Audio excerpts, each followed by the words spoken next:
এটা বস্তু সেই সময়ত বিৰাট যুক্ত হৈ আছে। এতিয়াৰ প্ৰজন্মৰ যেনেকৈ মোবাইলটো আমাৰ প্ৰত্যেকৰে পকেটে পকেটে থাকে, মোবাইলটোৰ জৰিয়তে আমি বিভিন্ন কাৰ্যসূচী চলোৱাৰ কাৰণে যৎপৰত চেষ্টা কৰোঁ, তেতিয়া এইসকল ব্যক্তিৰ সেনেকুৱা এটা ব্যৱস্থা আছিল লগত। প্ৰত্যেকজনৰে একোখন চাইকেল আছে আৰু এই চাইকেলখনৰ জৰিয়তে জিলাখনৰ পূবৰ পৰা পশ্চিমলৈ, উত্তৰৰ পৰা দক্ষিণলৈ তেওঁলোকে যাতায়াতৰ ব্যৱস্থা কৰি ঘূৰি ফুৰিছিল। আৰু তেতিয়া এনেকুৱা নাছিল যে গোটেই জিলাখনৰ ৰাস্তা ঘাটবোৰো কম আছিল, আৰু এনেকুৱা নহয় যে তেতিয়া বৰ্তমানৰ দৰং জিলা বহুত সৰু।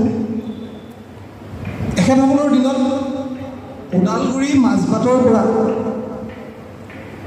পশ্চিমফালে একদম বৰ্ণদী চাৰৰ পৰা এইফালে ব্ৰহ্মপুত্ৰ কাণৰ পৰা এইফালে ৰাজাগাঁৱৰ পৰা আমাৰ জিলাখনৰ অৱস্থিতি আছিল।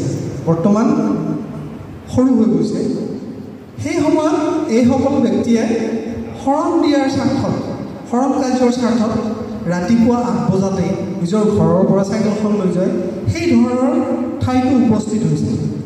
আৰু এই কাৰ্যটো হয়তো আমি এতিয়া সপোনতহে মানিব পাৰিম কিজানি, কিন্তু তেখেতসকলৰ সেইটো বাস্তৱ আছে। এতিয়া মই জানিব বিচাৰিছোঁ, আপোনালোকক এই ধৰণৰ শাৰীৰিক পৰিশ্ৰম কৰাৰ কাৰণে মানে অন্তৰত কিহে প্ৰেৰণা যোগাইছিলে? কেনেকৈ আপোনালোকে ইমান কষ্টসাধ্য কাম ইমান হাঁহি মুখে কৰি আঁতাব পাৰিছিল? এই বিষয়ে অকণমান জানিব বিচাৰিছোঁ। এইটো সকলোৱে নোৱাৰে ইমান হোৱাত। এটা খেলুৱৈ মন লাগিব, খেলুৱৈ বল খেলোৱা ইমান সময়, তাৰপিছত অলপ মানে পুৰস্কাৰ পোৱা খেলা ধূলাত বহুত পুৰস্কাৰ পোৱা এনেকুৱা মানুহ বুলি যাওঁ চাইকেল মই গৈছোঁ, কিমান গৈছোঁ মই আচৰিত লাগে, আচৰিত লাগিব কেনেকৈ কিমান বাট ভাবিব নোৱাৰি। এতিয়াতো ভাবিব নোৱাৰোঁ পুৰস্কাৰ পাই আকৌ মই ইমান সোনকালে পাওঁ, ৰাজাগড় পাওঁ যায় ইমান সোনকালে আমাৰ ঘৰৰ পৰা। এই তাৰে সভাপতি বা কোনোবা ৰাজাগড়ৰ মানুহ আছে নেকি? নাই, আমি আছিলোঁ সেই সময়ত, আমি আছিলোঁ ৰাজাগড়ৰ মানুহ। যিজন সভাপতি তেওঁ ঘৰত বেজাৰ কৰে, এই তেওঁ আহি পাবই, তাৰ গাড়ী আছে নেকি? তাৰমানে মই টাইম পাওঁ, মই টাইমতে মই উপস্থিত হওঁ, কোনো কাৰণতে মই দেৰি নহয়। মই স্কাউট মাষ্টৰ, পাঞ্চুৱেল, এই গুণবিলাক মোৰ আছে। গতিকে মই কিন্তু বিপৰ্যয় কিছুমান হয় ঘটনা। গাড়ীত গ'লোঁ একবাৰে মানে এই মিয়ামি লাগি আছে সিফালে মই ৰৌতাৰ সিফালে মাছবাট, নহয়নে? মাছবাট এই সেইটোত মই কটন কৰি পেলাই গাড়ীত উঠি গৈছোঁ, চাইকেল কটন কৰি দি গাড়ীৰ পৰা যায়। মই যিখিনি মোক এড্ৰেছ দিছিল, এড্ৰেছৰ সেইখিনিত গাড়ীখন মই ৰাখিব আগতে ৰাখিলোঁ, অলপ আগতে ৰাখিলোঁ। এতিয়া মই নাপাওঁ যে মোক ৰখি থাকোঁ তাতে তাই জেগাটো, কিন্তু মইতো আগতে নামিলোঁ। ঈশ্বৰে এনেকুৱাকৈ সহায় কৰে, মই নামি খোজকাঢ়ি যাই আছোঁ তাৰমানে, এতিয়া ইমান যাবই লাগিব, মই আগতে নামিলোঁ। পিছৰ ফালৰ পৰা আকৌ চাইকেল মাৰা আৰু এজন মানুহ আহিছিল, ভকত মানুহ। আপুনি ক'ত যাব? এই ময়ো তালৈ যাওঁ, আপুনি যোৱা যায় চাইকেলখন মোক দিয়কচোন, আপুনি পেলাই হালা এই বুলি পেলাই মই তেওঁক চাইকেলখন মই লৈ মই ষ্টেচনৰ জেগালৈ গ'লোঁ, তাতে থৈ চাইকেলখন এই মোক দুটা মানুহ লৈ গ'ল। সেইটো ডাঙৰ বিপদ। টাইমটো মই ৰক্ষা কৰাৰ কাৰণে মই সেইটো বৃদ্ধি কৰি এইজন ভকতক লগ পালোঁ। সেইটো ঈশ্বৰে হয়, ঈশ্বৰে সহায় নকৰিলে মই খুব যাব সিমান কথা আৰু যাব লাগিব কিবা মিয়াৰ গোটাই চব। তাৰ পাছত একবাৰ মই গৈছোঁ খোজকাঢ়ি তাৰ পৰা চৌকাৰ পৰা মাধৱ গোহাঁই বুলি এটা এখন নাম হেৰি আছে, মাধৱ গোহাঁই মাধৱ গোহাঁই। মই তেতিয়া ৰাস্তাৰ পৰা খোজকাঢ়ি মাধৱ গোহাঁইলৈ যাব লাগিব, কাৰণ মোক ৰখি থাকি থাকি মানুহবিলাক গুচি গৈছিল, এই আৰু নাহিলে। কিন্তু মইতো একদম অতি একান্ত মানে খোজকাঢ়ি পেলাই ঠিক নিৰ্দিষ্ট মাধৱ গোহাঁই ওলাবলৈ, মাধৱ গোহাঁই ওলোৱাৰ পাছত এই বেছি মানুহ নাই, কাৰণ এই এজন ভাল মানুহ আছে, তেওঁ আমাৰ ট্ৰেন্সপৰ্টত চাকৰি কৰে। এই মঙলদৈ তেওঁ মোক চিনি কৰে মানে তেওঁ ৰখি আছে তাৰপিছত মোক লৈ গ'ল যোৱাৰ পাছত মই একো নোখোৱাকৈ মই এই নাম চাম লিখি পেলাই আৰম্ভ কৰিছোঁ মই পাছত খাম চাহ নাখাওঁ তাৰপাছতে মানে ঘৰখিনি হৈ গ'ল এতিয়া মই আকৌ যাব লাগিব ঘূৰি যাব লাগিব কেনেকৈ যাম তেওঁলোকে মোক থ'ব বুলি মই যাম সোনকালে এখন শেষ কৰিব পৰা নাই দেৰি হৈছোঁ কিন্তু মোৰ একদম হাহাকাৰ গেল মানে তেওঁলোকে মোক ইমান জলকীয়া থকা আঞ্জা তৰকাৰী খুৱালে তাৰমানে এনেকুৱা আকৌ ঈশ্বৰৰ সহায় থাকে মোৰ ঈশ্বৰৰ সহায় থাকে এই প্ৰথমতে মোক যিখিনি গাখীৰ খাব দিছিল মই যেতিয়া নাখাওঁ পাছত খাম দি থৈ দিওঁ বা এগৰাকীয়ে কৈছিল গাখীৰখিনি থৈ দিওঁ মই পাছত খাম এতিয়া মইতো ভাত খাব নোৱাৰোঁ তেওঁলোকে বহুত জলকীয়া খায় মানে একটামান ভাত খাওঁতে মোৰ মানে তৎক্ষণাত মই এগৰাকীক দেখাওঁ মোৰ গাখীৰখিনি লৈ আছোঁ তেওঁ গাখীৰখিনি নিদিলি মই কি গৈছিলোঁ মই চাবত জলকীয়া খাব নোৱাৰোঁ গতিকে গাখীৰখিনি খাওঁ সেইটো ঔষধ গাখীৰ খালি জলকীয়াই নধৰে এনেকুৱাকৈ মই তাৰপৰা আহি আকৌ মোক গাড়ী তেওঁলোকৰ চাইকেলত লৈ আহি ৰাস্তাত থৈ গৈছোঁ ৰাস্তাৰ পৰা আকৌ মই গাড়ীত উঠি কদমতলীলৈ আহিলোঁ কদমতলীৰ পৰা আকৌ মই চাইকেল চলাই কুকুৰা পালোঁ যেনেদৰে ঘৰ পালোঁ জানিবলগীয়া শিকিবলগীয়া কথা হয়তো সেইখিনিয়ে মধুৰাম ডেকা বাপক আমি শৰণ সদস্য হিচাপে যিমান ভালকৈ জানো তাৰ আগতে তেখেতক জিলাখনৰ সম্পাদনা বা সম্পাদক হিচাপে আমি বেছি ওচৰৰ পৰা হয়তো দেখিছোঁ পৰৱৰ্তী সময়ত তেখেতক আমি জিলাৰ সভাপতি হিচাপে বেছি ভালকৈ দেখিছোঁ তেখেতৰ যিটো নেতৃত্বৰ চুক আছে সেই চুকটো আমি সেই সময়ত অনুভৱ কৰি থৈছোঁ গতিকে আমি এতিয়া তেখেতৰ পৰা জানিব বিচাৰিছোঁ তেখেতৰ সেই সময়ত যেতিয়া তেখেতে সম্পাদনাৰ দায়িত্বত আছিল সম্পাদকৰ দায়িত্বত আছিল যেতিয়া তেখেতে সভাপতিৰ দায়িত্বত আছিল সেই সময়ত থকা জিলাখন আৰু এই বৰ্তমানৰ এই জিলাখনৰ মাজত কেনেকুৱা এটা মানে পাৰ্থক্য তেখেতে অনুভৱ কৰে কথাবিলাক বৰ ভালকৈ নোলায় আজিকালি তথাপি চিন্তা কৰি ক'ব লাগিব এতিয়া সেই সময়ৰ ভকতো বৰ্তমান যুগত ভকত আছে কিন্তু সেই ভাৱৰ ভকত কমি গৈছে এতিয়া কাৰণ আমাৰ দিনত এই কাৰ্যনিৰ্বাহক সভা কৰে আমি কাৰ্যনিৰ্বাহৰ আজিকালি নাহোঁ কাৰ্যনিৰ্বাহক সভা একেবাৰে হেৰি আছিলে গাম্ভীৰ্যপূৰ্ণ আছিল যিখিনি বয়সস্থ আমাৰ তাৰি চহৰী সকলে জানে কিছু অংশ পাইছে তেওঁলোকে গতিকে এতিয়া কি হয় আমাৰ এই কাৰ্যনিৰ্বাহক সভাত কথা কোৱা মানুহ বহুত বেছি ভকত কথা কোৱা সদস্য বহুতেই কয় কথা কিন্তু এই পালন কৰে কেতিয়া সেইটোহে চাব লাগিব আমাৰ সেই সময়ত এই ভকতবিলাক আছিল কাই বাক্য মনেৰে যিটো বস্তু লৈছিলোঁ আমি শৰণতে সেই বস্তুটো পালন কৰিবৰ কাৰণে সদায় চেষ্টা কৰিছিলোঁ আৰু এই সদায় এটা সংবিধানখন হাতত লৈছিল মানুহবিলাকে সংবিধানখন পঢ়িব নাজানাই কি আলোচনা হৈছিল আমাৰ নামঘৰ বা প্ৰাথমিকবিলাকত আলোচনা হৈছিল এই সংবিধানখনৰ ধাৰাই ধাৰাই গোটেইখিনি কথা মনত মানিছিল কিন্তু আজিকালি অলপ আমি ব্যতিক্ৰম হোৱা দেখিছোঁ এইবিলাক গতিকে আমাৰ সেই সময়ৰ কথা আৰু এই সময়ৰ কথা সম্পূৰ্ণ অলপ পৃথক হ'ব তেতিয়াৰ ভকতবিলাকো বেলেগ ধৰণৰ আছিল আৰু এতিয়া ভকতবিলাকো আধুনিক ধৰণৰ হ'ল তেতিয়া আমি চাইকেল মাৰি কৰিছিলোঁ এতিয়া গাড়ী লৈ ঘূৰে অলপ উন্নত হৈছে গতিকে ভাৱবিলাকো উন্নত হ'ব এতিয়া গতিকে এইটো আকৌ দুখ দিয়াৰ কথাও নহয় গতিকে কিন্তু গুৰু ধৰ্ম ৰক্ষা কৰিবৰ কাৰণে নীতিত থাকিব লাগিব আমাৰ গুৰুৱে অলপ ইংগিত দিছিল নীতিত থাকিব লাগিব আৰু আমি সংবিধানখন আখৰে আখৰে মানিব লাগিব নীতি ৰক্ষা কৰিলে আমি টিকি থাকিব পাৰিম শ্ৰীমন্ত শংকৰ সংঘও টিকি থাকিব পাৰিম নীতিত যদি ৰক্ষা হৈ থাকে আমাৰ যি গুৰুসকলে যিখন সংবিধান কৰিছে আইন কৰিছে সেইমতে যদি আমি চলোঁ আৰু আমিও কাৰ্যকৰী সময়ত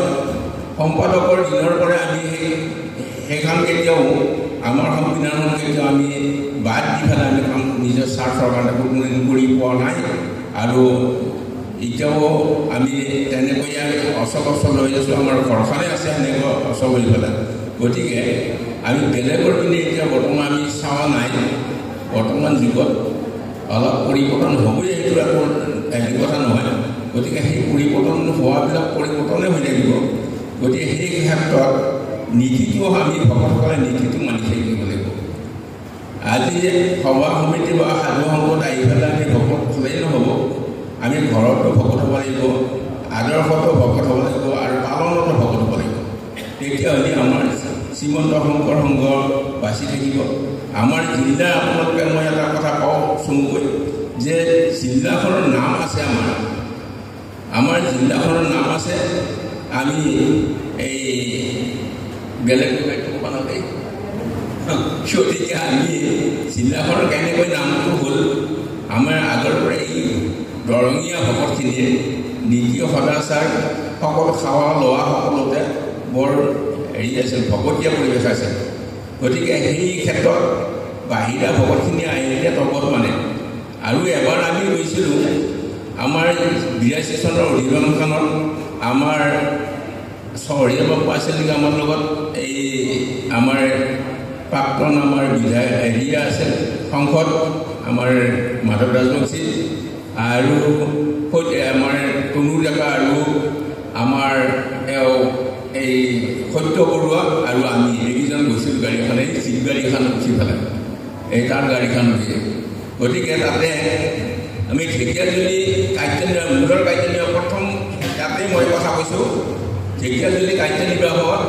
মানে তৰ্ক বিতৰ্ক লাগি আছে নগীয়া ভকতখিনিয়ে মানে ছোৱালী হোম কৰি দিব লাগে অপৰাধ ধংকু কিন্তু দুই এজনে তৰ্ক বিতৰ্ক কৰিছে নামা তাৰপিছত কথাটো মুখিমুখ নহয় ভকতে মই ল'ৰা মানুহে সফল ল'ৰা হেৰি হৈছে সম্পাদকে হৈছোঁ সম্পাদক হৈ অধিৱেশন চলাইছোঁ আমি তাৰপিছত মই ৰ'ব নোৱাৰি থিয় হ'লোঁ মই থিয় হৈ পেলাই ক'লোঁ যে শ্ৰীমন্ত শংকৰ আপোনালোক অভিজ্ঞ মানুহ আৰু আমি আমাৰ দাঁত বজাই নাই আমাৰ দাঁত বজাই নাই অনুমতি ল'লোঁ যে যদি পদাধিকাৰ বাবজনে আমাক থিয়া দুআষাৰ ক'বতেই মই ক'ব পাৰোঁ মোৰ ভাৱৰ কথাহে ভুল হ'ব পাৰে আপোনালোক ক্ষমা কৰিব এতিয়া বাৰু ডেকা ল'ৰাবোৰ চব চকুত কি ক'ব খুজিছোঁ কথা এই উৎসাহীফালে উঠাই দি মই ক'লোঁ যে এই শংকৰ সংঘ বাচাই থাকিলে টানৰ দিনা ঢিলা কৰি আগত ঢিলাৰ দিনা টান হৈ থাকিলে নহ'ব নীতি এটাই নীতি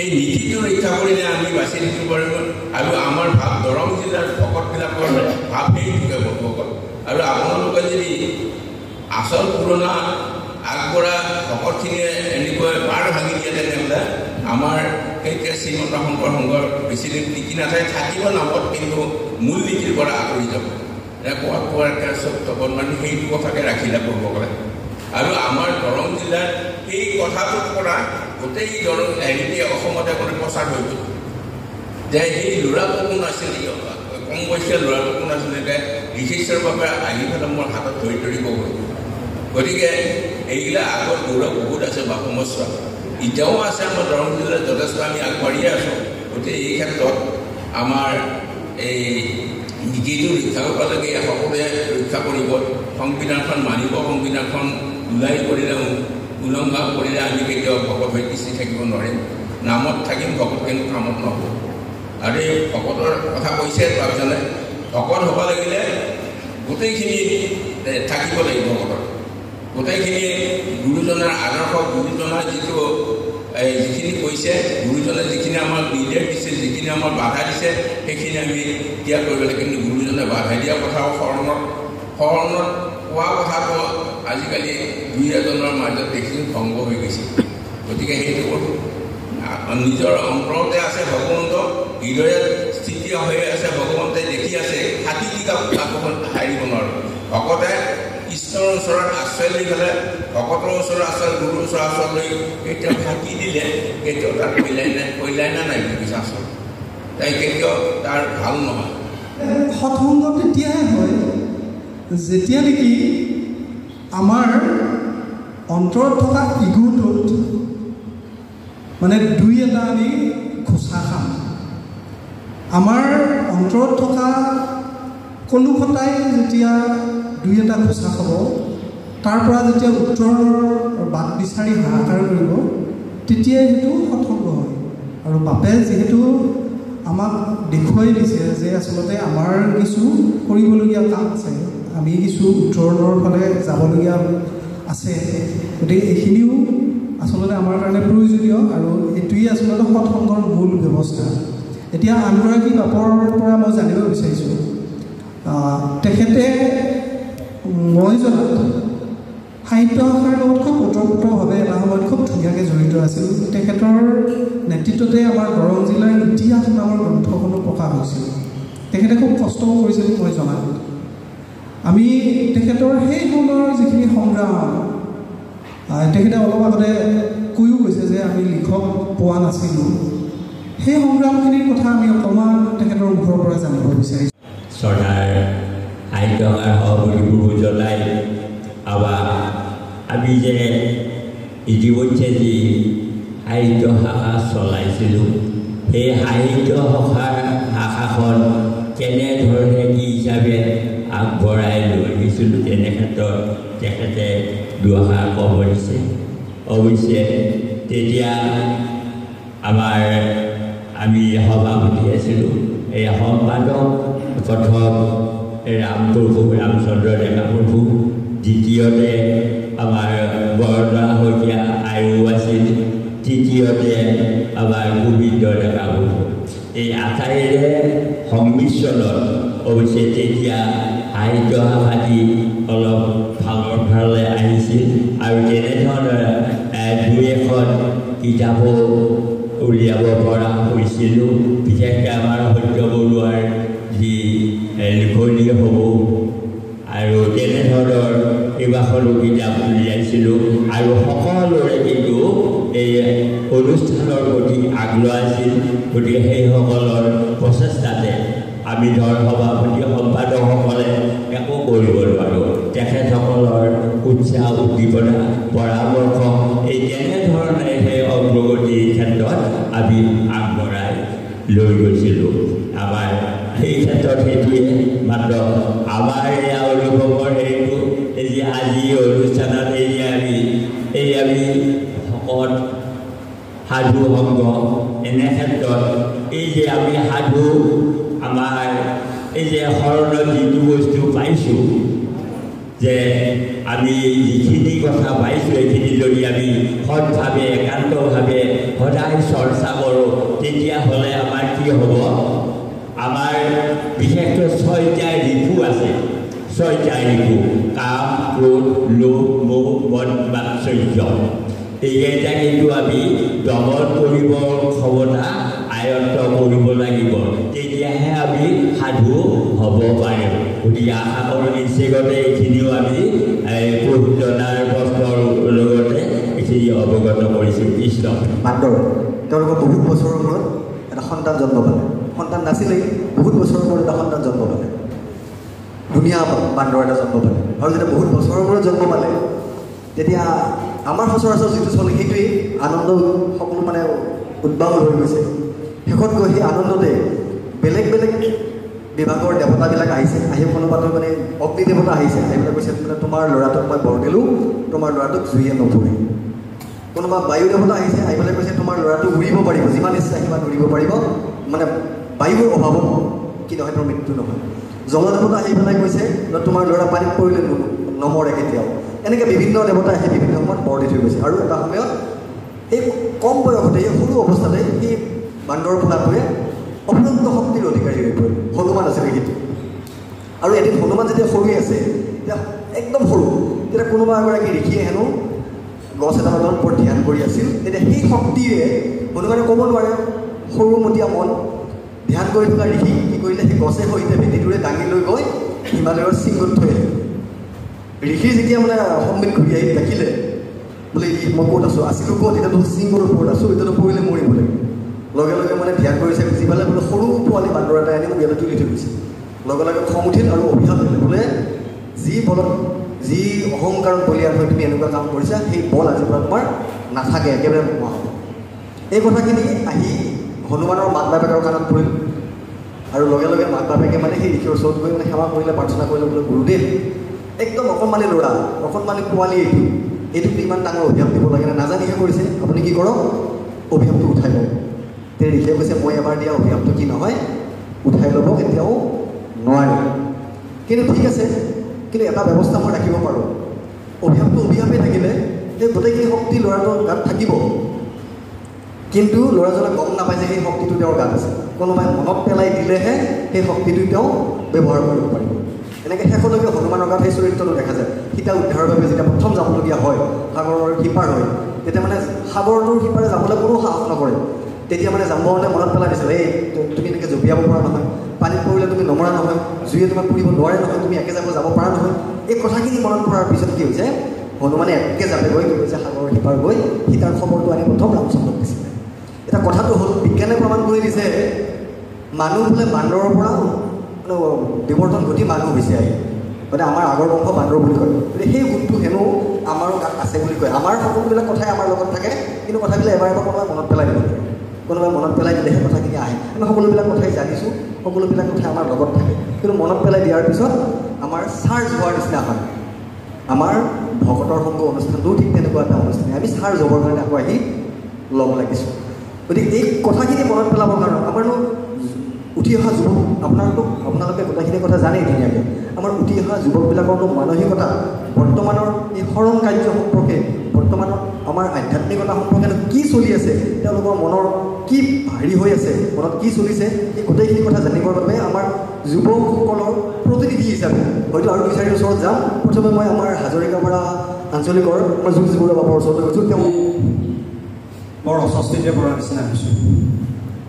আচলতে আজিৰ যিটো অনুষ্ঠান মই শুনি আমাৰ যি সাৱটি লগ নোপোৱা ব্যক্তিত্বৰ বা সমস্ত তেখেতসকলৰ মুখ নিঃসৃত এই কথা শুনিম বুলিহে আচলতে আহিছিলোঁ, কিন্তু এনেকুৱা ব্যতিক্ৰমী কাৰ্যসূচী আয়োজন কৰি আমাৰ হেমন্ত বৰুৱা বা আমাৰ হিতেশ বৰুৱা বা তাতে এতিয়া সোণত সুৱগা চৰাইছে আমাৰ ভাৰত দেখা পাতে।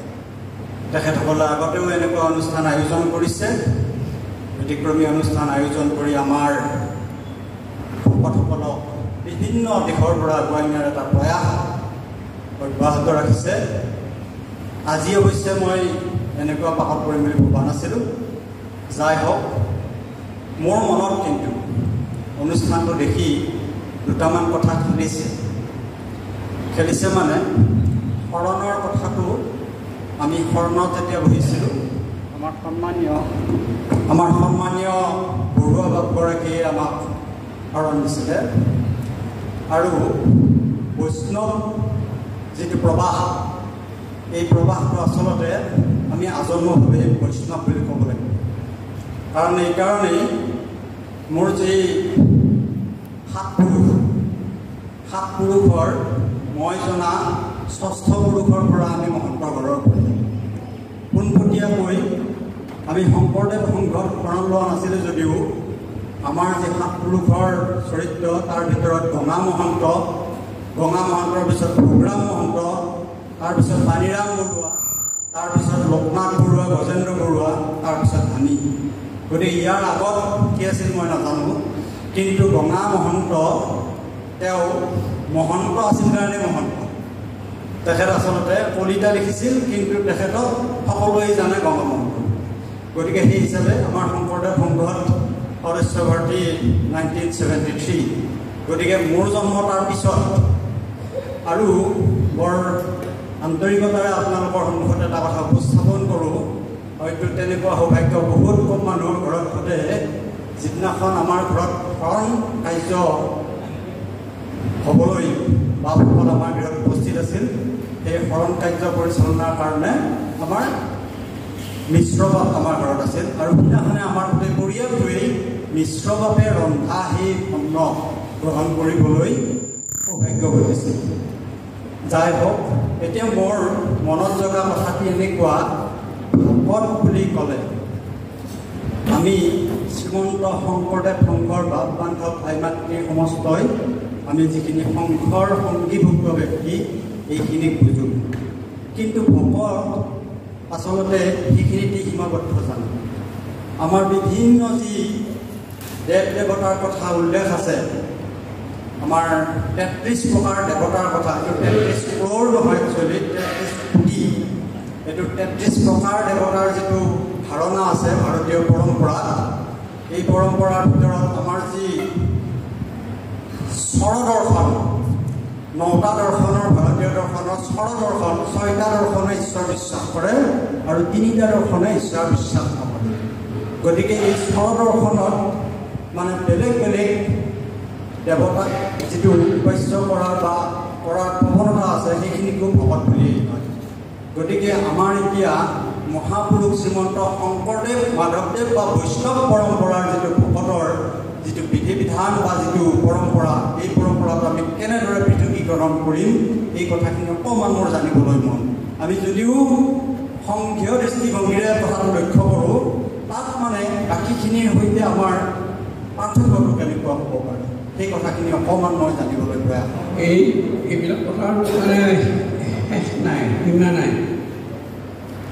আমি সাধু সংঘৰ আশ্ৰয় ল'ব লাগিব। সাধু কথাটো আমাৰ সাধু সংঘটো আচল বস্তু। আমি যদি সাধুবিলাকৰ লগত থাকোঁ তেতিয়া সেইটো কথা বুজি পাম। মই ক'ত যাব পাৰি, ক'ত যাব নোৱাৰি। এতিয়া দিনত এটা পৰাধিকাৰ, যেতিয়া মহাপুৰুষীয়া ধৰ্মত কৰ্মকাণ্ড নাই, এতিয়া ক'ত পাম দিনত এটা মহাপুৰুষীয়া ধৰ্মৰ কৰ্মকাণ্ড নাই। দিনত ভকত হয় হৈছে যদিও কিবা নাখাব লগা থাকে গৈছে, সেইবিলাক তাতে নাই। এইটো বস্তুতে চব কথা। ইলাৰাম দাস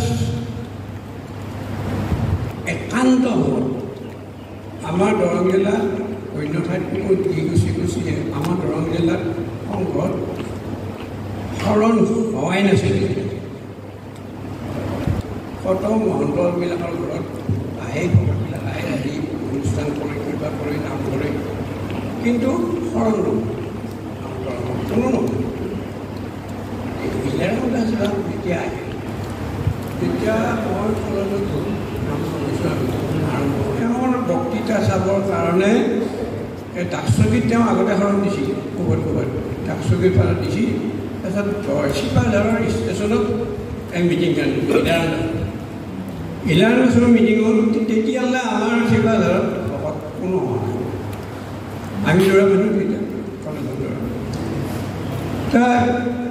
ইলাৰাম দাসে যিটো প্ৰথম পদ গাইছে সেইটো মোৰ এতিয়াও মনত আছে। মোক ইলাৰাম দাসে মাতা পদটো অকণমান মাতি শুনিলোঁ। পূৰ্বকালে ইটো ৰাইজে নাছিল ভকতি, নানা ধৰ্ম কৰ্ম হবে কৰ সম্প্ৰতি, নানা দেৱ পূজয় কৰই বলি দান, হংস ছাগল মহিষ কাটে অসংখ্য প্ৰমাণ, তল গৈলা লোক ইটো পাপ সগৰত, কৃপাময় কৃষ্ণে চিন্তা কৰিব কুণ্ড,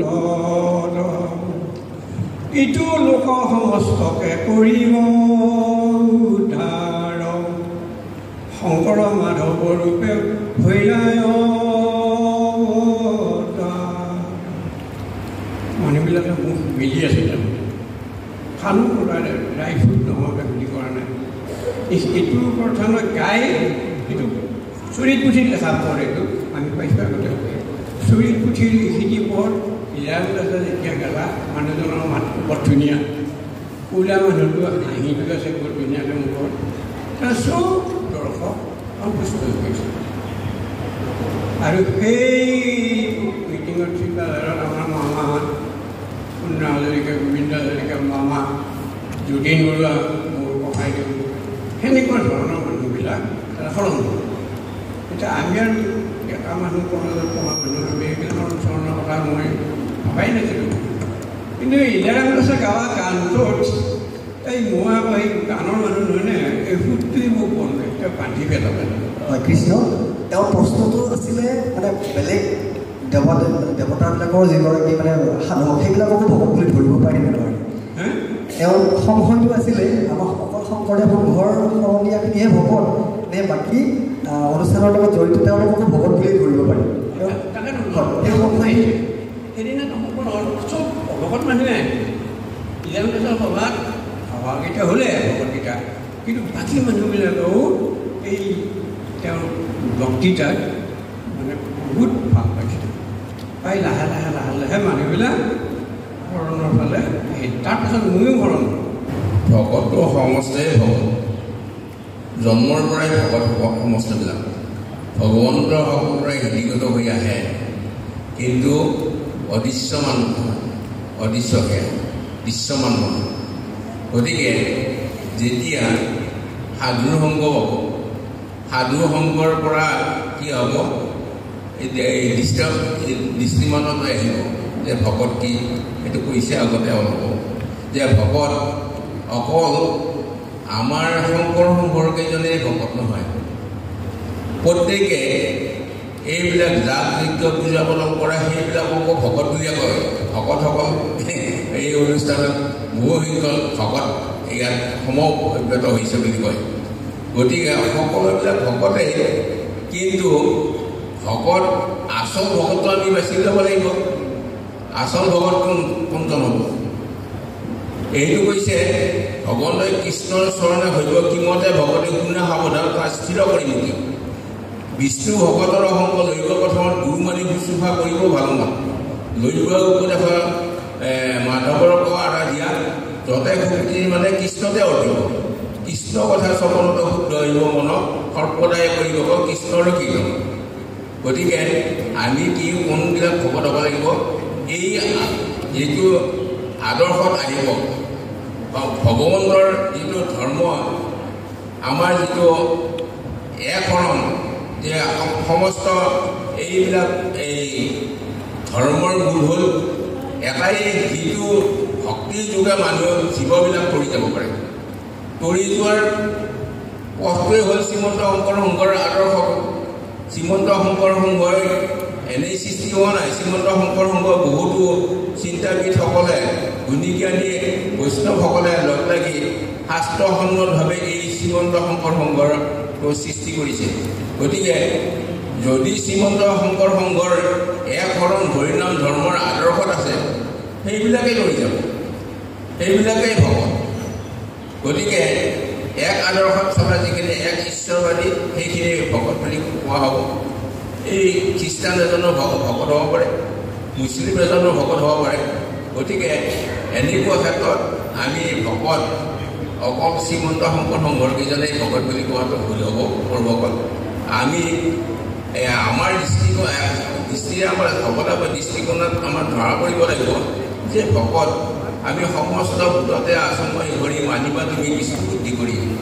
বিষ্ণু ভকতৰ সংগ লৈব প্ৰথমত বুলি কৈছে নহয় গতিকে সমস্ত ভূততে সমস্ত প্ৰাণীতে কি আছে পৰম ভগৱন্ত বিৰাজমান হৈ আছে গতিকে আমাৰ ভকতসকলে কি কৰিব লাগে সমস্তকে আমি সেই যদু মধু সেইকেইজনৰ নহয় আচল হৃদয়ত থকাজনকে আমি নমস্কাৰ কৰাটো শ্ৰেষ্ঠ সেইকাৰণে আমি নমস্কাৰ দিওঁ গতিকে ভকতে সমস্তকে ভকত বুলিয়ে ভাবে কিন্তু নিজৰ আদৰ্শত বিলীন কৰি নহয় নিজৰ আদৰ্শত সেইবিলাক ভকতে তেওঁলোকক ভকত সভাই ভাবিছে এইবিলাক ভোগযোগ্য পাতিছে সেই অৰ্থত গ'লে আমাৰ ভুল কৰা হ'ব মূল ভকত প্ৰধান ভকত হ'ব মূল ভকত হ'ব বা আচল ভকত হ'ব এইকেইজন একৰণত যিখিনি আগবাঢ়িছে কৃষ্ণৰ আশ্ৰয় এইবিলাকে লৈছে সাধু সংঘৰ যিখিনি আশ্ৰয় লৈছে আৰু যিখিনিয়ে গুৰু মানিছে